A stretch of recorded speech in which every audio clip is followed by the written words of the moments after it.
नमस्कार Odia news time को आपनको स्वागत। आज मुझे आसी आपणों देश विदेशर 10टी मुख्य खबर। आशा करुच्ची आपण मैंने भिडटी को शेष पर्यंत देखिए। नंबर 1 थमिला षष्ठ पर्याय निर्वाचन प्रचार मे 25 रे भाग्य परीक्षा।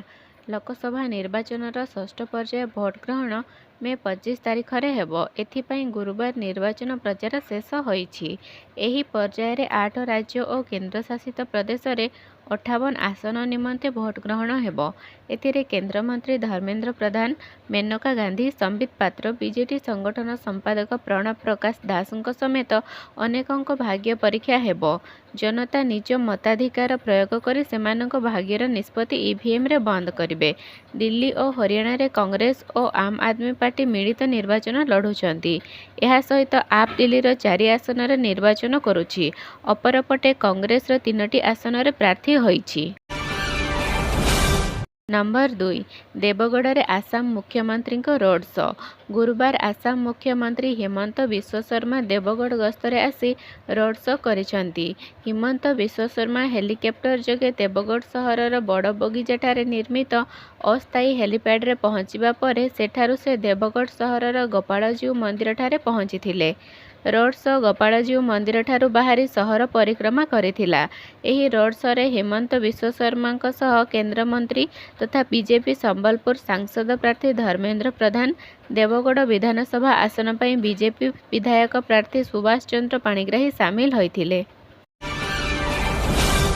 नंबर 3 बीएसकेवाई रे सामिल हेले सरकारी चाकिरिया। सरकारी चाकिरिया को बीएसकेवाई रे सामिल करा जिवो। एने एक वीडियो वार्ता माध्यम रे वरिष्ठ बीजेडी नेता वीके पांड्यान सूचना देइछंती। एक वीडियो वार्ता रे वीके पांड्यान कहिछंती सरकारी चाकिरिया आउटसोर्स कर्मचारी, अंगनवाड़ी दीदी, आशा कर्मी, MBK, CRP, community support staff को स्वास्थ्य सुरक्षा पई बीएसकेवाई कार्ड दिया जिवो। नियाली रे वीके पांड्यान को प्रचार मुख्यमंत्री को आशीर्वाद करंतु। दलीय प्रार्थी को 70,000 मार्जिन रे जितांतु। नंबर 4 चर्चा रे 16 बयसी काम्या कार्तिकेयन प्रथम भारतीय भावे कले रेकर्ड। सारा देश में वर्तमान 16 वर्षीय मुंबई झील काम्या कार्तिकेयन को ना चर्चा रे रहिछि। कारण से सर्वकनिष्ठ भारतीय पर्वतारोही भावे विश्वर सबुठारु उच्च पर्वत माउंट एवरेस्ट चढ़िबारे सफल होइछंती। नेपाल साइडु से पर्वत आरोहण करिथिबा भारतीय सेना पक्षरु गुरुवार सूचना दिया जाइछि। मुंबई नाभी चिल्ड्रेन युक्त 2 रे पाठ पढ़ुतबा एही 16 वर्षीय काम्या कार्तिकेयन तांको बापा नौसेना कमांड एस कार्तिकेयन को सह मिसी एप्रिल 3 तारिख रे माउंट एवरेस्ट चढ़िबा आरंभ करथिले। मे 26 तारिख रे काम्या शीर्ष रे पहुंचीबारे सफल होइथिले। नंबर 5 पाणीपाग सूचना। बंगोपसागर रे बात्या संभावना 26 सुधा नैपारे भीषण बात्यार रूप। बंगोपसागर रे बात्या संभावना आसंता 25 तारिख सकाळ सुधा बंगोपसागर रे बात्या संभावना रहितिबा भुवनेश्वर आंचलिक पाणीपाग विज्ञान केंद्र पक्षरु सूचना प्रदान करा जाइछि। पाणीपाग केन्द्रर सूचना अनुसार बंगोपसागर रे सृष्ट लघुचाप अधिक घनीभूत होई लघुचाप रे परिणत होइछि। 24 तारिख सकाळ सुधा बंगोपसागर रे बात्या संभावना रहिछि। 26 तारिख संध्या सुधा भीषण बात्यार रूप नहीं पारे। बांग्लादेश पार्श्ववर्ती पश्चिम बंग उपकूल पाखापाखि समुद्र मध्य पहुँचबार संभावना रही। तेबे एहार प्रभाव ओडिशा उपरे पड़िबो नाही बोली पूर्वरु आईएमडी डीजी मृत्युंजय महापात्र कहिथिले। नंबर 6 संभावित बात्या नहीं जिलापाल को चिठी लिखिले एसआरसी। बात्या और वर्षा नहीं स्वतंत्र रिलीफ कमिशनर को तरफरु सतर्क सूचना जारी करा जाइछि। एसआरसी ए नहीं समस्त जिलापाल को चिठी लिखि सतर्कतामूलक पदक्षेप नेबा को परामर्श देइछि। संभावित बात्यार संभावना रही। आज सकाळ सुधा अवपातर रूप नहीं पारे बोली आंचलिक पाणीपाग विज्ञान केन्द्र पक्षरु सतर्क सूचना जारी करा जाइछि। 25 तारिख सुधा बात्या और 26 पर भीषण बात्यारे परिणत हेबो एने पाणीपाग विभाग आकलन करिछि। 25 सकाळ सुधा पूर्व केंद्रीय बंगोपसागर रे बात्या परे 26 तारिख संध्या सुधा भीषण बात्या भावे बांग्लादेश पार्श्ववर्ती पश्चिम उपकूल पाखापाखि समुद्र मध्य पहुँचबार संभावना रही। आसंता 27 तारिख जाए केंद्रीय बंगोपसागर जीवाको मत्स्यजीवी को बारण करा जाइछि। नंबर 7 सेंसेक्स निफ्टी ऐतिहासिक स्तर में निवेशकों लाभ 4 लाख कोटी। भारतीय स्टॉक बजार पर गुरुवार एक ऐतिहासिक दिन सब्यस्त होईछि। काली स्टॉक बजार में बड़ धरण उत्साह देखा मिलवा सह सेंसेक्स और निफ्टी एक नुआ उच्चतार बंद होइछंती। आजिर एही वृद्धि फल निवेशक मानक प्राय 4,15,000 कोटी टंकार लाभ होइछि।